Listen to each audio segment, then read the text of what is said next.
tous, nous sommes sur la chaîne podcast GloryDev, entreprise dans le numérique. Nous formons au marketing digital, les réseaux sociaux, WordPress, la sécurité informatique, Office notamment.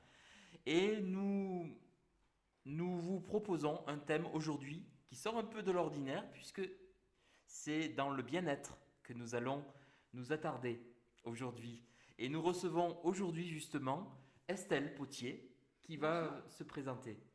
Bonjour à tous. Donc Estelle Potier, je suis coach certifiée, formatrice et praticienne en formation Vous neurolinguistique. le savez, aujourd'hui, le stress, la gestion du stress est, on va dire, dans notre société actuelle, un élément clé de notre vie en société. Et c'est pour cela que je fais appel aujourd'hui à Estelle Potier, qui va nous parler de la gestion du stress. Du coup, la première question qui me vient à l'esprit, quelles sont les méthodes qui permettraient de gérer son stress au quotidien, Estelle? Alors avant de répondre à ta question, il me semble important de rappeler déjà ce que c'est le stress. Voilà. Parce que le stress, c'est la vie. Et on est capable de vivre car on est stressé. Et quand on parle de stress, en fait, selon Sally Hans, qui est le médecin, l'inventeur de la théorie du stress, c'est un syndrome général d'adaptation. Donc en fait, l'idée c'est que tout va se modifier à l'intérieur de nous au niveau de notre organisme pour finalement, par rapport à une situation stressante. Et quand on est stressé, c'est qu'en réalité il y a un déséquilibre entre ce qu'on perçoit comme situation stressante Mhm. et ce qu'on a comme ressources intérieures. Donc quand on parle de méthode pour adapter son stress, forcément on va aller travailler déjà sur la perception. Mhm. Et donc cette perception, c'est sûr qu'il y a plusieurs méthodes pour gérer son stress et là on pourrait en parler très très longtemps. Mais je vais déjà te parler des principales en fait qu'on utilise et qui sont intéressantes et que tout le monde peut faire en fait. La première, c'est déjà d'évaluer son stress.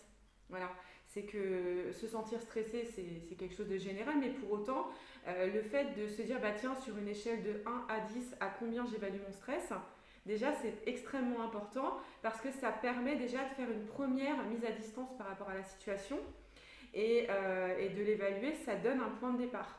Et puis après, dans un second temps, de se dire, tiens, à combien je voudrais être. Parce que bien souvent, les personnes ne souhaitent pas forcément être à un niveau zéro parce que le stress, ça peut être aussi quelque chose de très positif. C'est aussi de l'adrénaline. Voilà. Donc ça, c'est une des premières méthodes. Et puis ensuite, comme je te l'ai dit, il y a cette question de perception par rapport à la situation. Et ce qui est intéressant quand on est stressé, c'est de se dire, tiens, finalement, je sais que je suis stressée.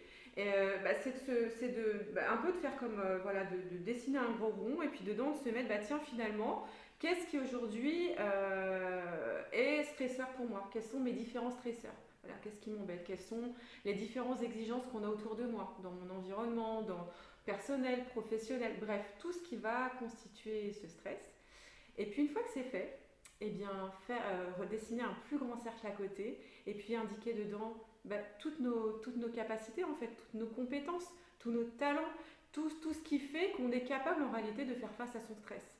Ça permet aussi de se rendre compte qu'au niveau de la perception que l'on a par rapport au stress, bien souvent, on a bien plus de ressources qu'on l'imagine. Voilà. Puis dernière chose, par rapport au stress qui semble important, c'est de déterminer finalement ce sur quoi j'ai de l'influence. Ce qui est dans ce sur quoi, ce qui fait partie de ma zone d'impact, ce sur quoi je peux agir. C'est-à-dire que peut-être qu'il y a des éléments qui m'embêtent sur lesquels finalement je pourrais avoir une action qui pourrait faire que hop, ce stresseur s'améliore. Quand je parle d'avoir une action, ça peut être peut-être de faire part de ses besoins aux gens autour de soi, ça peut être de prendre des décisions, ça peut être de s'affirmer, ça peut être tout un tas de choses. Et puis aussi de déterminer ce sur quoi j'ai pas d'influence, j'ai pas d'impact pour pouvoir, pareil, se détacher un petit peu et diminuer le stress. Et puis après, dans ce qui est assez préconisé, c'est tout ce qui est hygiène de vie, le sommeil, la détente, l'alimentation. Prendre soin de soi, c'est très important. Nourrir ses besoins, se faire plaisir, se ressourcer, c'est hyper important pour pouvoir diminuer le stress. Parce que plus on se sent bien, et plus on améliore ses capacités cognitives et mieux on se sent en fait, et mieux on est capable de faire face à ce stress. Et puis un exercice que j'adore qui est la cohérence cardiaque aussi. qui permet aussi de contribuer à faire diminuer le niveau de stress. Si je comprends bien, la cohérence cardiaque, Ouais. c'est pouvoir gérer en fait un certain nombre de facteurs au niveau respiratoire, c'est ça? Ouais, en fait, si tu veux, en général, ça dure à peu près 5-6 minutes. Alors moi, j'en fais, parce que bon, je parle de moi, mais beaucoup au niveau sonore, parce qu'il en existe sur des applis, et ça c'est très bien aussi, hein, qui permettent justement de montrer le niveau de respiration. C'est que ça fait faire des longues inspirations et de longues expirations pendant 5 minutes. Et ça D'accord. permet de réguler au niveau du rythme cardiaque, et en plus d'avoir vraiment la conscience de soi. Et quand on régule son rythme cardiaque, déjà, il y a une détente qui s'installe automatiquement et ça fait baisser considérablement le niveau de stress.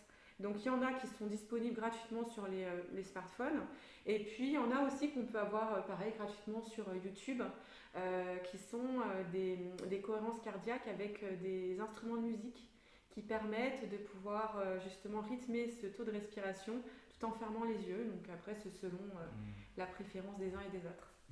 Quels sont les praticiens qui peuvent nous aider si on n'y arrive pas tout seul, Estelle? De manière générale, l'ensemble des professionnels de l'accompagnement, comme les psychologues, les psychothérapeutes, les hypnothérapeutes, enfin, de toute façon de manière très générale, parce que ça dépend ce que recherche la personne et ses appétences. Et puis il y a également les coachs certifiés, comme je le suis, et les praticiens en PNL, programmation neurolinguistique, comme je le suis également.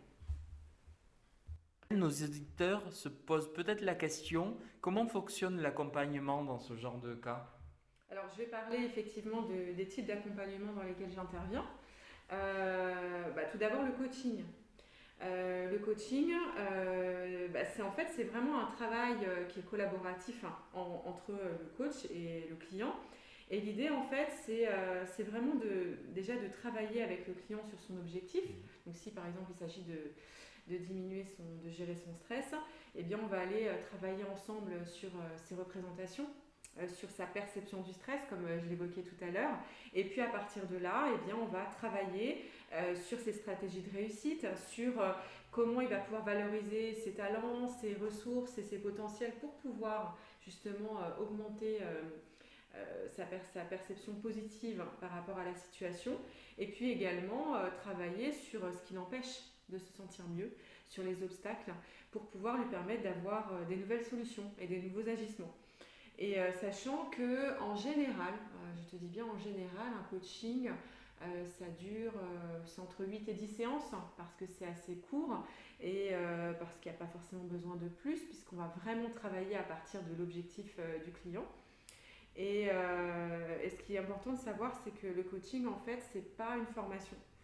On travaille vraiment à partir du client et je l'amène, en fait, si tu veux, à aller chercher au fond de lui ses ressources et à trouver lui-même comment lever ses obstacles.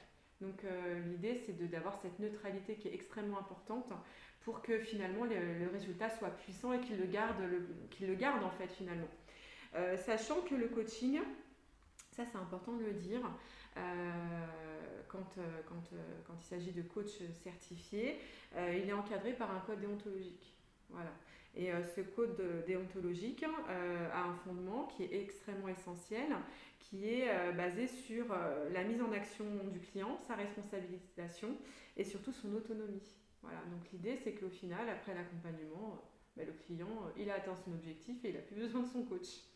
Voilà, donc ça c'est extrêmement important, ça c'est la partie coaching. Voilà. Et après sur le deuxième volet dont je t'ai parlé, qui est la programmation neurolinguistique ou la PNL qui est plus connue. Là c'est vraiment un travail qui en général, bon, tout dépend des clients, mais c'est sur 1, 2, 3 séances, bon, c'est pas souvent plus. Et c'est un travail sur lequel en fait on va vraiment aller travailler sur la perception sensorielle du client par rapport à la situation, toutes les émotions, tout ce qui va se générer par rapport, là pour le coup on parle du stress, parce que ça peut être lié à des croyances limitantes, à des choses où il se dit bah là j'y arriverai jamais par rapport à cette situation. Ça peut être tout un tas de choses ou une émotion qu'il n'arrive pas à débloquer. Et sur ce type de séance, en fait, l'idée c'est vraiment de lui permettre de se libérer de toutes ces perceptions négatives sensorielles par rapport à ça. Le principe, c'est quoi? C'est qu'en fait, eh bien, toute notre vie, on encode en fait au niveau de notre cerveau des programmes. Voilà, si on devait faire un parallèle avec de l'informatique, des programmes qui sont donc issus de nos apprentissages et de nos habitudes. Et du coup, on va organiser notre façon de penser, de ressentir les choses et de nous comporter face à ces situations. Et puis, on va forcément encoder tout ça à travers de nos 5 sens. Et parce que, et donc du coup, ça va influencer notre perception, notre manière d'agir. Et puis après, on va au niveau de notre comportement, eh bien, on va agir. Et donc du coup, la PNL, c'est qu'on va aller travailler de manière très profonde tout ça. Dès l'instant que ça vient empêcher quelqu'un de se sentir bien en fait. Dès l'instant que, voilà, ça peut être par exemple des situations de procrastination ou n'importe qui vont générer du stress, et ben on va aller travailler sur ça. Voilà, on va aller travailler sur la perception finalement, on va aller mobiliser l'inconscient et on va faire un travail qui est vraiment très profond et très visible. C'est complémentaire du coaching, c'est différent. Là, on est vraiment directement au niveau de la perception sensorielle. Voilà. À vous de nous avoir suivis sur la chaîne podcast Glory Dev et d'avoir suivi ce thème donc, qui est très important par les temps qui courent, la gestion du stress. Vous pourrez retrouver des informations concernant Estelle Potier sur les descriptifs de notre chaîne YouTube et notre chaîne podcast pour en savoir plus. Merci à vous. Merci Estelle. Merci beaucoup, merci de m'avoir accueilli.